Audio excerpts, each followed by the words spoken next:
Um, January 22nd, Tuesday, 2014, Bible study, Esther, starting in chapter 6. And set the camera up and forgot to turn it on. So, anyways, Esther had approached the king with a request. Haman, who wants to wipe out all of the Jews and doesn't know Esther is a Jew, Esther had said she had a request of the king, but she invited him and Haman to a banquet, and then the king asked her again what she wanted. She said, well, we'll do a banquet tomorrow, and I will tell you there. So at this point, we're waiting for the banquet on the following day, and the plot thickens, as they say. So in Esther 6, if somebody wants to read 1 through 3, please. On that night could not the king sleep, and he commanded to bring the books of records of the Chronicles, and they were read before the king. And it was found written that Mordecai had told of Bigthana and Teresh, two of the king's chamberlains, the keepers of the door, who sought to lay hand on the king Ahasuerus. And the king said, what honor and dignity hath been done to Mordecai for the expense of the king's servants that ministered unto him? There is nothing done for him. Thank you, Nancy. And we can see here God's timing in all of this, because if Esther had told the king what she wanted at the first banquet instead of waiting for the second one, the king wouldn't have had the sleepless night. The king wouldn't have had these records pulled. And the funny thing too, ordinarily somebody does something for the king, something that big. Basically, if you remember, Mordecai saved his life because the two eunuchs wanted to kill him. And ordinarily, people that did something for the king were rewarded right away. In this case, they weren't, which was unusual. So the timing on that is good too, because we're going to see as this unfolds here that it too will work in God's plan, God's providence. Somebody want to read 4 through 9, please? And the king said, who is in the court? Now Haman was come unto the outward court of the king's house, to speak unto the king, to hang Mordecai on the gallows that he had prepared for him. And the king's servant said unto him, behold, Haman standeth in the court. And the king let him come in. So Haman came in, and the king said unto him, what shall be done unto the man whom the king delighteth to honor?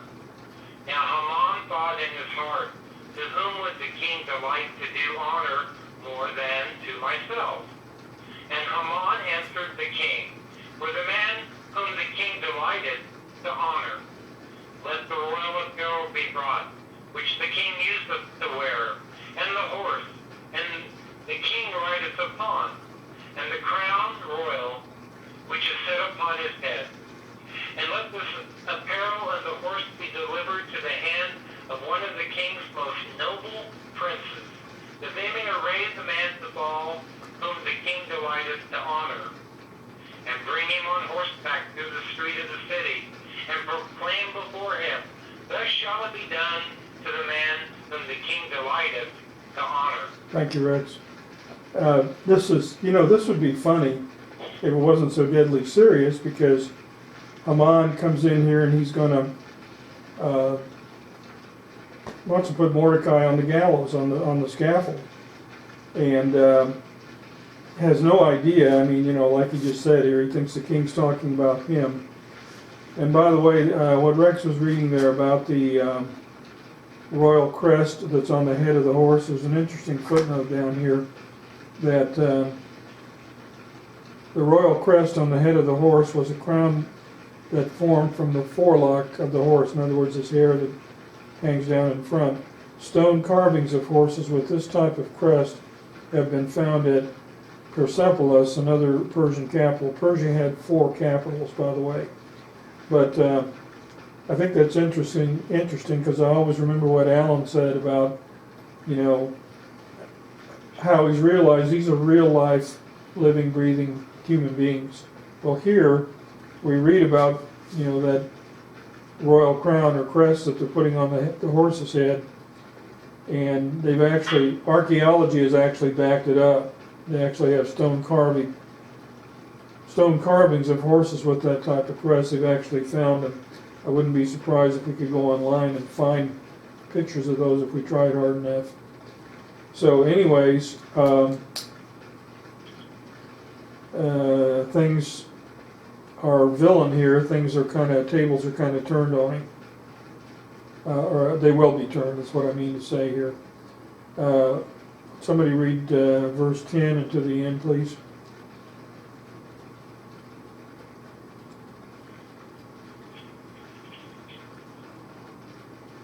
Then the king said to Haman, make haste and take the apparel and the horse, as thou hast said, and do even so to Mordecai the Jew, that sitteth at the king's gate.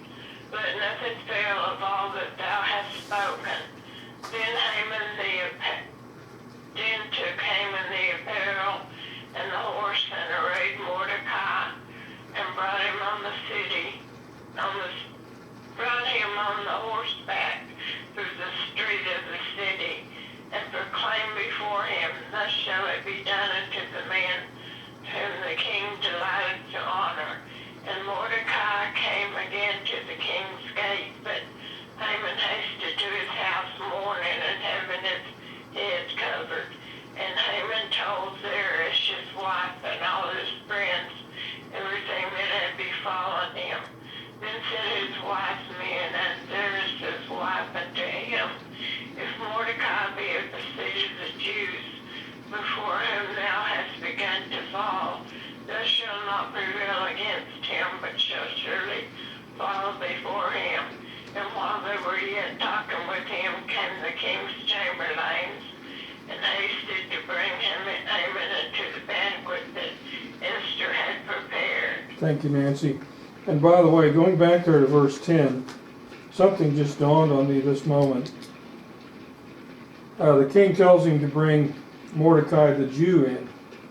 Has the king forgotten that just shortly before he signed a decree to wipe out all of the Jews? Yeah, Gene, when we were going over the Bible study. Yeah, I mean, the only thing I can say about this king, he doesn't pay attention to business. You know, it's hey king, would you sign this? Sure, I'll sign this. Hey king, what about that? Yeah, fine with me. I mean, I don't know what to make of that. But anyways, now he called Mordecai. Spirit of God is forcing Haman to honor Mordecai.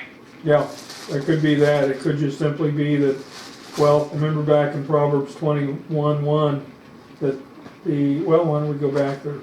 We've gone back there about every time. That's a good point, Rex. Proverbs 21:1.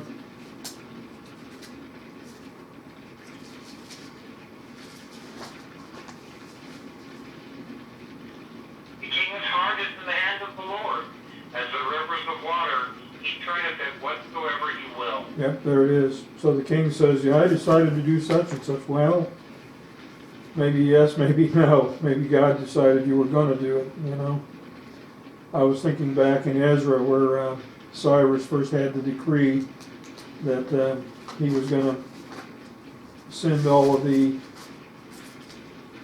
Jews back to, actually, why don't we go there too, Ezra 1.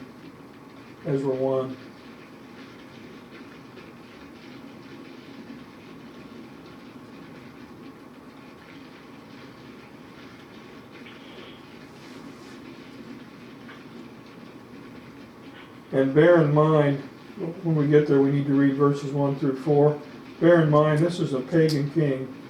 Grew up a pagan, reigned as a pagan, and died as a pagan. And listen to what he's got to say.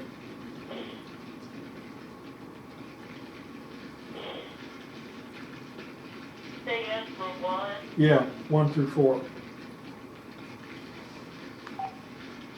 And in the first year of Cyrus, king of Persia, that the word of the Lord by the mouth of Jeremiah might be fulfilled, the Lord stirred up the spirit of Cyrus, king of Persia, so that he made a proclamation throughout all his kingdom, and put it also in writing, saying, Thus says Cyrus, king of Persia, the Lord God of heaven has given me all the kingdoms of the earth, and he has charged me to build him a house in Jerusalem, which is in Judah.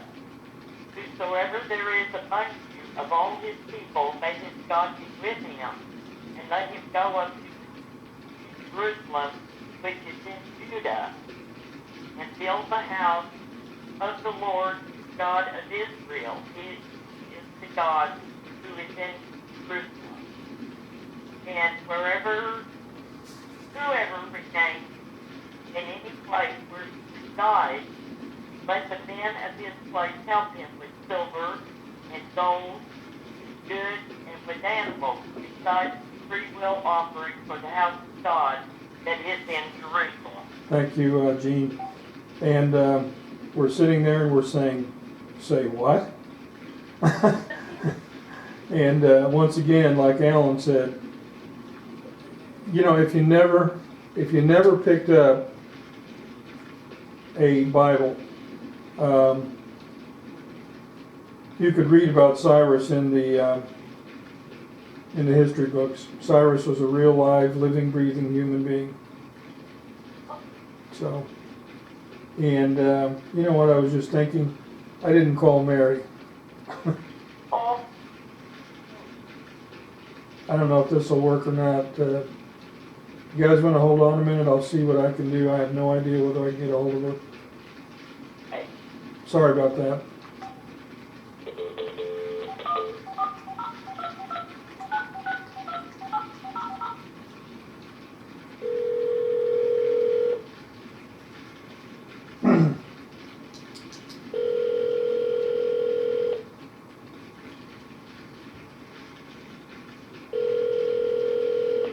Golden Living Class Smith is saying, can I help you? And could we speak to Mary Lewis, please? Hold on a moment, please. No matter what their age. Hey, Nancy here in Kansas, supposed to be 4 with a negative wind chill of 8 below. Oh, We got 20 below here, 15 to 20. oh, there should be a recipient. These are their commercials while they're getting married. Quality National Quality Award presented by the American Healthcare Association. But yeah, getting back to this Ezra 1 through 4, this is a pagan king, you know. Yeah. Hi. Hi. This is Connie, you're holding for Mary? Yes, please. Okay, hold on. Thank you for holding. And you know, in that first verse there, just about a paraphrase of what Rex said, the Lord stirred up the spirit of Cyrus, king of Persia. Alright. Okay.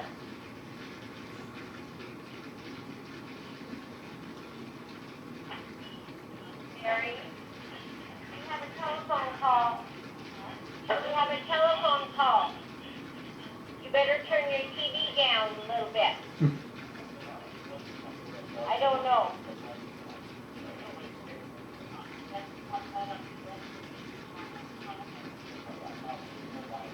You want me to do that? There he is.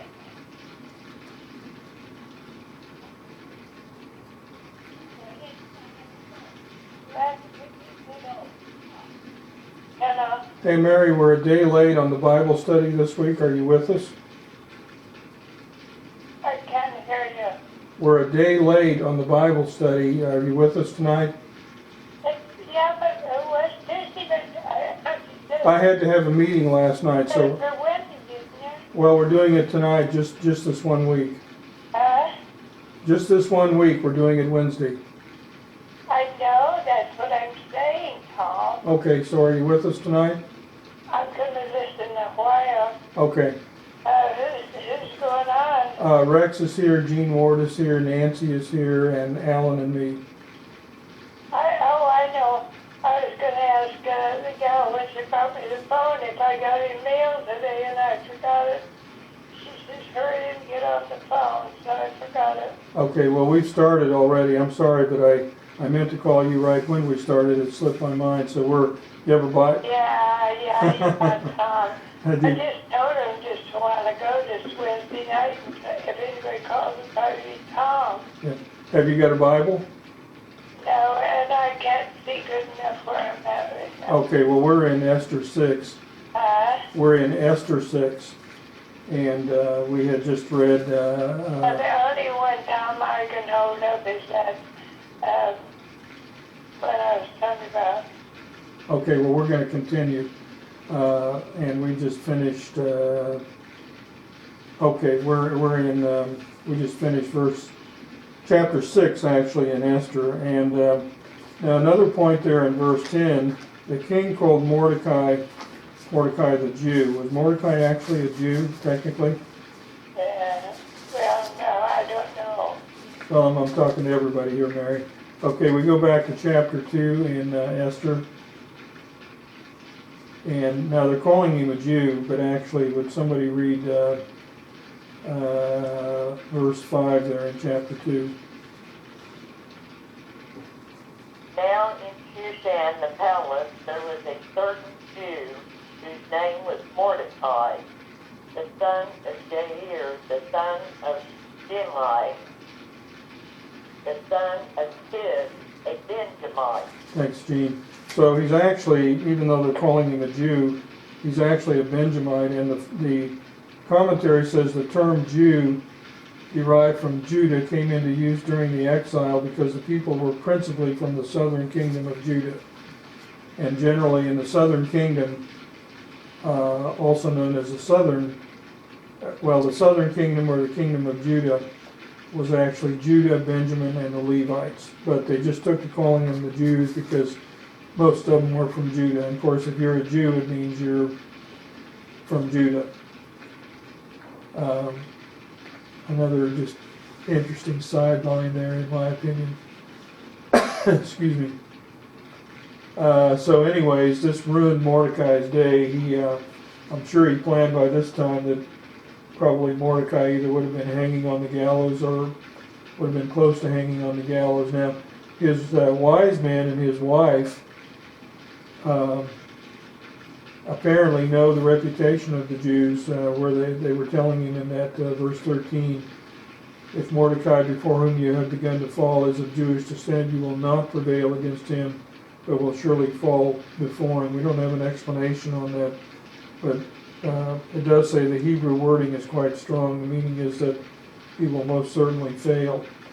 But apparently they've heard of the Jews, they've heard the reputation of the Jews. By the way, don't forget, Haman got promoted, and it doesn't say that he was the number 2 man in the kingdom, but he may very well have been next to the king. Later on, the commentary says he probably would have been the equivalent of a prime minister or secretary of state. Let's go on to chapter 7. Would somebody read verses 1 through 5, please? So the king and Haman came to the banquet of Esther the queen. And the king said against Esther on the second day of the banquet of wine, what is your petition, Queen Esther, that it may be granted you? And what is your request? And it shall be performed even to the half of the kingdom. And Esther the queen answered and said, if I have found favor in your sight, O king, and if it pleases the king, let my life be given me at my petition, and my people at my request. For we are sold, my people and I, to be destroyed, killed, and to perish. But if we had been sold for slave men and slave women, I would have held my tongue, because so much distress would justify disturbing the king. Because no such distress would justify disturbing the king. And King Ahasuerus answered and said to Esther the queen, Who is he, and where is the one who dares presume in his heart to do so? Thank you, Jean. So remember too that Mordecai kept telling Esther not to reveal that she was a Jew, and if she had revealed she was a Jew, it's kind of hard to say where this would have gone because, Haman would have, maybe he would have been more careful. Who knows? Maybe he just would have been more subtle, more underhanded. I don't know. Now, where it says up there in verse 4, we would have been sold, my people. We have been sold. Remember Haman gave a bribe to the king to get rid of him? That's what she's talking about. Okay, somebody want to read 6 until the end? And Esther said, the adversary and enemy is this wicked Haman. And Haman was afraid before the king and the queen. And the king, arising from the banquet of wine in his wrath, went into the palace garden. And Haman stood up to make request for his wife to Esther the queen. For he saw that there was evil determined against him by the king. Then the king returned out of the palace garden into the place of the banquet of wine. And Haman was fallen upon the bed whereon Esther was. Then said the king, will he force the queen also before me in the house? And the word went out of the king's mouth, they covered Haman's face. And Harbonah, one of the chamberlains, said before the king, behold, also the gallows 50 cubits high, which Haman made for Mordecai, who had spoken good for the king, standeth in the house of Haman. Then the king said, hang him thereon. So they hanged Haman on the gallows that he had prepared for Mordecai. Then was the king's wrath pacified. Thanks, Rex. Very interesting here, very interesting turn of events. There in chapter 6 it says he was terrified before the king and queen. Haman was. Basically what he's done is he's endangered the queen. And he's realizing that. Now the king got up, went out into the palace garden, and the commentary says ordinarily an autocrat, or in other words a dictator, would have acted right away. That's usually how kings did. Apparently he was going out there to collect his thoughts, and because he was so upset and so angry. But kings, not just then, but now, or well, not now, but in times past, sometimes it's just off with his head, that sort of thing, and they don't have to think it over. So kind of unusual that he acted this way. But he comes back in, and Haman is, he's probably not assaulting the queen, but he's probably maybe bowing down before her or something, but to the king, he walks in and he thinks he's assaulting her. Now, it says they covered his face. We talked about early on what would have happened. Well, remember how the commentary said that the women in the harem of the king, if the king didn't call them in, they were like widows because they couldn't go to another man. And they were very pampered.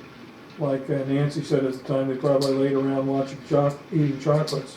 But they couldn't go out and have a life, and so here, evidently, because in the king's mind, Haman is,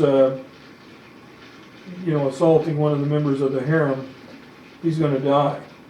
So apparently that's what this meant. They covered his face. Now this Harbonah, and my translation says he's one of the eunuchs. He's actually in chapter 1, where we're introduced to a whole list of eunuchs that take care of the women. And by the way, the eunuchs were the only ones allowed to go into the rooms where the harem was. I don't suppose I have to explain why. I mean, they're the only men that couldn't mess with the women. So Harbonah steps forward here and says, hey, by the way, there's a ready-made gallows out here that Haman was going to hang Mordecai on. The king picks up the cue and he says, hang him on it. By the way, some little known thing, I don't know if you guys know or not, but there in verse 10 that Rex was reading, it says they hanged Haman on the gallows. When you're talking about, say, for example, I have some clothes on the floor, I hung them up. But when you hang somebody, it's actually a different word. And you didn't take somebody to the gallows and you hung them, you hanged them. See what I mean?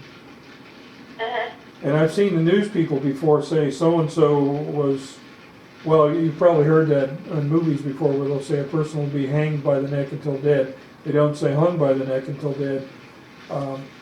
Hanging something up and hanging somebody by the neck is actually two different words. So if you hear the news people say, well, of course we don't use the gallows anymore, but if you read it, somebody says, well, they hung this person. No, they didn't, they hanged him. Just an interesting thing in our English. Okay, chapter 8, would somebody read verses 1? Mary, you doing okay? Yeah, I'm a good listener. Good. Verses 1 and 2, please.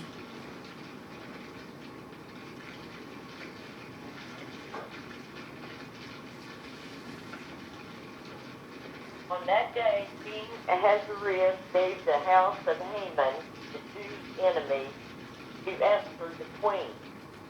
And Mordecai came before the king, for Esther had told what he was to her. And the king took off his ring, which he had taken from Haman, and gave it to Mordecai. And Esther set Mordecai over the house of Haman. Thanks, Gene. And the house means the estate, basically. Like right now, I'm in the process of probating a will, and this client had an estate. Now, in this particular client's estate, he's got money in the bank, and he's got a coin collection, and that's his estate. If he had a house, that would be his estate too. A car, that would be part of the estate. You guys probably know that. Commentary says that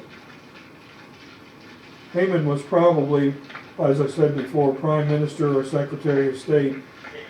So Mordecai is basically given that position. By the way, any questions or comments so far?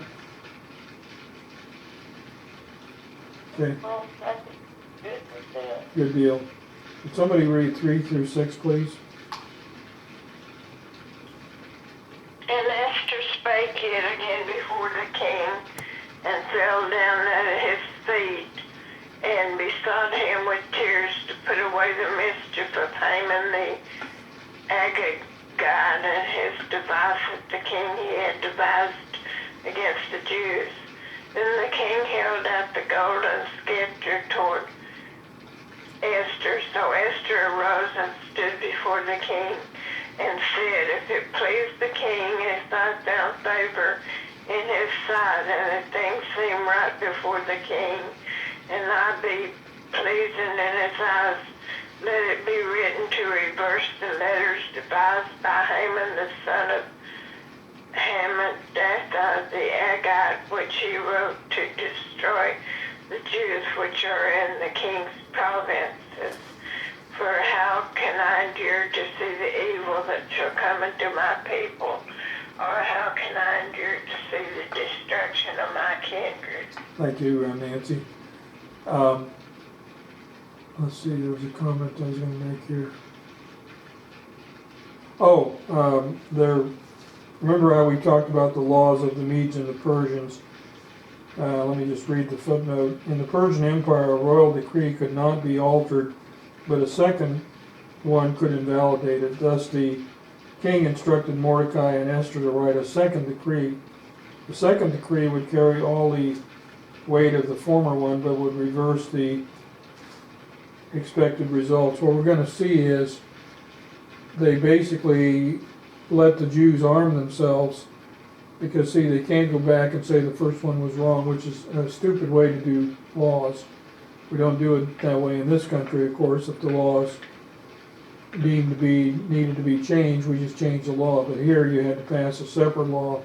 So what they did, we'll see here shortly, is allowed the Jews to be able to fight to protect themselves. Kind of ridiculous. Anyways, he told them, basically, she's the queen, and Mordecai's got the signet ring, which symbolizes the power, same power that Haman had. Write it yourself, and no one can revoke it, as he says, or he's going to say, I should say. So would somebody read 7 through 10? Then the king Ahasuerus said unto Esther the queen, and to Mordecai the Jew, Behold, I have given Esther the house of Haman, and him they have hanged upon the gallows, because he laid out his hand upon the Jews. Write ye also for the Jews, as it liketh you, in the king's name, and seal it with the king's ring. For the writing which is written in the king's name, and sealed with the king's ring, may no man perverse. Keep going? Yeah, through 10. Okay. Then were the king's scribes the time in the 3rd month, that is, the month Sivan, on the 23rd day thereof, and it was written according to all that Mordecai commanded unto the Jews, and to the lieutenants, and the deputies, and rulers of the provinces which are from India unto Ethiopia, 127 provinces, unto every province according to the writing thereof, and unto every people after their language, and to the Jews according to their writing, and according to their language. And he wrote in the king Ahasuerus' name, and sealed it with the king's ring, and sent letters by post on horseback, and riders on mules, camels, and young dromedaries. Thanks, Rex. And by the way, what's a dromedary? Anybody know? I was just going to ask you. Yeah, it's like, Camel is, yeah, and it's is it the number of Rex? Is it the number of humps that makes the difference? I think they can have 2 or 1 and just be called a dromedary, I believe. Yeah, there was. really? Yeah, you know, a few years ago, west of town here, there's a little place that kind of looks like a ranch. And I was with a friend, and I was driving by there, and I said, "Hey, look, camels." And he said, "Tom, those are dromedaries." And I asked at the time, "What's a dromedary?" It's a type of camel. And I'm sure we could look them up, you know, but yeah. How many humps did the ones you saw have? I think it was 2. I can't remember now. Okay, yeah, I think that's what I remember reading, that the 2 humped ones are dromedaries and the 1 humped ones are camels. Okay. And by the way, it's, Believe you. yeah, We'll have to look it up though to make sure, but I remember reading that.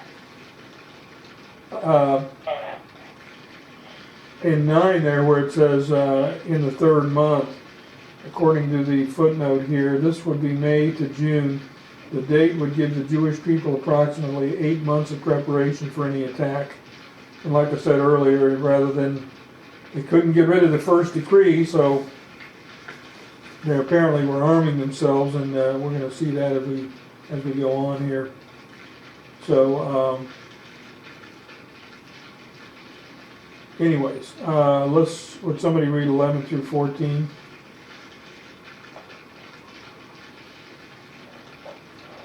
In these letters, the king granted the Jews in every city to gather themselves together and to stand for their lives, to destroy, to kill, and to cause to perish all the power of the people and province who desired to attack them, little ones and women, and to plunder their property.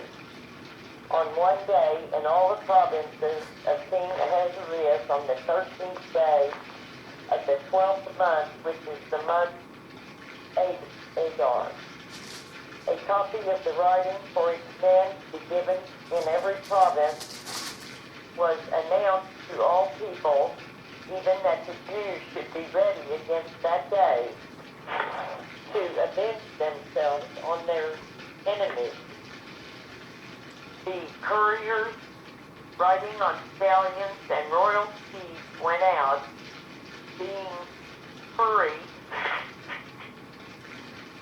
and pressed on by the king's command. And the order was given at Shushan the palace. Thank you, Gene. And I'm just noticing this one footnote here.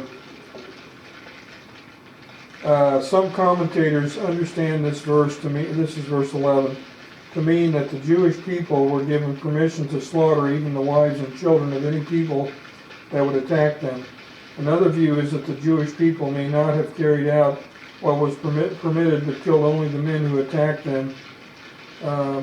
There is another possibility that the verse refers to the women and children of the Jews. That is, the assault mentioned in the verse was expected to be directed against the men, women, and children and possessions of the Jews. Against such assault, the Jews were to arm themselves and make proper defenses. It would have been just so much easier if they could have said, you know, well, we're just revoking the decree. But I think what I read a long time ago about these Persians was, if they would have revoked any decree of the king, that would have meant the king made a mistake, and kings didn't make mistakes, so they thought. So, yeah. When somebody read, huh? They thought they were perfect. Well, I'll tell you what, we had, in this country, and even until the 60s, we had something called sovereign immunity. And sovereign immunity stated that you couldn't sue the state, because this actually carried over from England. And, you know, the king was the sovereign, and the sovereign ruled by right of God, and therefore he could do no wrong. So you couldn't sue the king, and this actually carried over in this country, that you couldn't sue the state, and sovereign immunity was actually overturned. If I remember right, that was in the 60s. And that is just, yeah, that's ridiculous. Yeah. So, Sort of. yeah. Well, even the federal government nowadays, if you're going to sue the federal government, they have what they call the Federal Tort Claim Liability Act. A tort is a harm or a damage done by someone, and I don't even recall, it was such a complicated thing, but I remember we studied it, and it's very complicated about how and when you can sue the federal government. It's basically like you have to establish in court that you have a right to, and it's a very, very strange law. Would somebody read verse 15 until the end? And Mordecai went out from the presence of the king in royal apparel of blue and white, and with a great crown of gold, and with a garment of fine linen and purple. And the city of Shushan rejoiced and was glad. The Jews had light and gladness and joy and honor, and in every province and in every city, whithersoever the king's commandment and his decree came, the Jews had joy and gladness, a feast and a good day, and many of the people of the land became Jews, for the fear of the Jews fell upon them. So they had some conversions, didn't they? What do they call that, proselytes? Yeah. Well, that's it for tonight, folks. Rex, could you give us a closing prayer and then we can chat?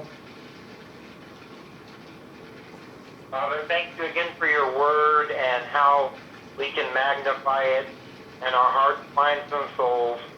And Father, until we're together again, keep each of us in your loving and tender care. In Christ's wonderful name, amen. Amen. Amen. According to Webster's, a dromedary is a one-hump camel. Ah.